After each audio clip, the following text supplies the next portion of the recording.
Good morning प्यारे बच्चों, आप सब लोग कैसे हैं। उम्मीद है आप सब लोग अपने अपने घरों में स्वस्थ व सुरक्षित होंगे। तो प्यारे बच्चों, आज हम पढ़ेंगे हिंदी व्याकरण संबोध का पाठ 6 लिंग। इस पाठ में हम लिंग भेद के बारे में जानेंगे। बच्चों, भाषा में लिंग की जानकारी अति आवश्यक होती है। यदि हमें यह ज्ञात नहीं होगा कि हम स्त्री जाति के बारे में बात कर रहे हैं अथवा पुरुष जाति के बारे में, तो हमारी भाषा शुद्ध व स्पष्ट नहीं होगी। बच्चों, लिंग के अनुसार ही भाषा लिखी तथा बोली जाती है।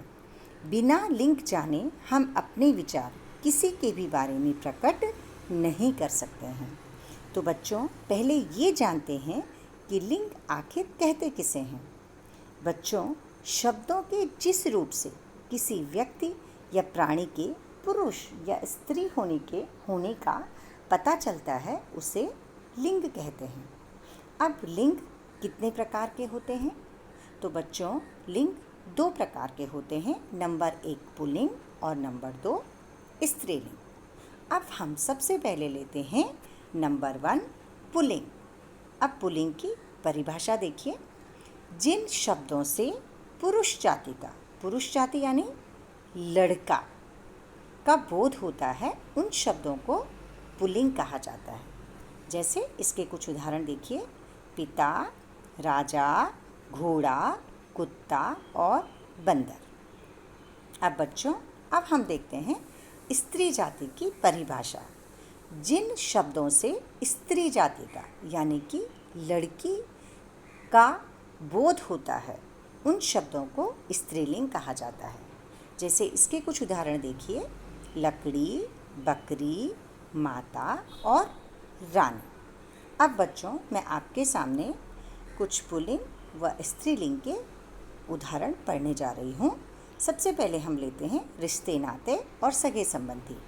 पिता का माता, दादा का दादी, नाना का नानी, चाचा का चाची, ताऊ का ताई, फूफा का बुआ, मामा का मामी, मौसा का मौसी, बेटा का बेटी, वर का वधू। अब हम लेते हैं पशु पक्षी और जीव जंतु। हंस का हंसनी, मोर का मोरनी, शेर का शेरनी, सिंह का सिंहनी, मुर्गा का मुर्गी, बकरा का बकरी, घोड़ा का घोड़ी, बंदर का बंदरिया, चूहा का चूहिया, चींटा का चींटी, हाथी का हथिनी, बिलाव का बिल्ली। अब हम कुछ अन्य उदाहरण लेते हैं। जैसे राजा का रानी, धोबी का धोबिन, अध्यापक का अध्यापिका, पंडित का पंडिताइन, नौकर का नौकरानी, माली का मालिन, बूढ़ा का बुढ़िया और बालक का बालिका। अब बच्चों, आप तो जानते ही हैं कि वस्तुओं, स्थानों और भावों के नाम भी संज्ञा होते हैं। जैसे चीनी, मंदिर, कमीज और बचपन आदि। ऐसे शब्दों में स्त्रीलिंग या पुल्लिंग की पहचान करना थोड़ा कठिन होता है। उनमें स्त्रीलिंग या पुल्लिंग की पहचान उनके वाक्यों में प्रयोग को देखकर की जाती है। जैसे इन वाक्यों को पढ़िए: मैंने केला खाया, उसने ताला खरीदा, मैंने लीची खाई, उसने पुस्तक खरीदी। जैसे मैंने केला खाया सही वाक्य है। अगर हम बोलते हैं कि मैंने केला खाई, तो वह गलत हो जाएगा। उसी तरह से उसने ताला खरीदा सही वाक्य है। अगर हम बोलते हैं कि उसने ताला खरीदी, तो वाक्य गलत हो जाएगा। इसका अर्थ ये हुआ कि केला व ताला पुल्लिंग हैं। अब आगे इस वाक्य को पढ़िए: मैंने लीची खाई की जगह अगर हम बोलते हैं कि मैंने लीची खाया, तो वाक्य गलत हो जाएगा। उसी तरह से उसने पुस्तक खरीदी की जगह यदि हम बोलते हैं कि उसने पुस्तक खरीदा, तो वाक्य गलत हो जाएगा।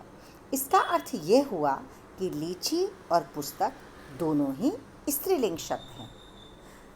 तो बच्चों, कहने का अर्थ यह है कि जितने भी संज्ञा शब्द होते हैं, चाहे वो सजीव हों या निर्जीव, उन्हें स्त्री या पुरुष जाति में बांटा जाता है।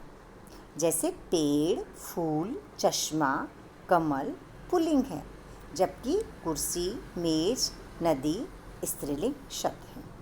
तो बच्चों, यह पाठ अब यहीं पे समाप्त होता है। उम्मीद है कि आप लोगों को समझ में आ गया होगा।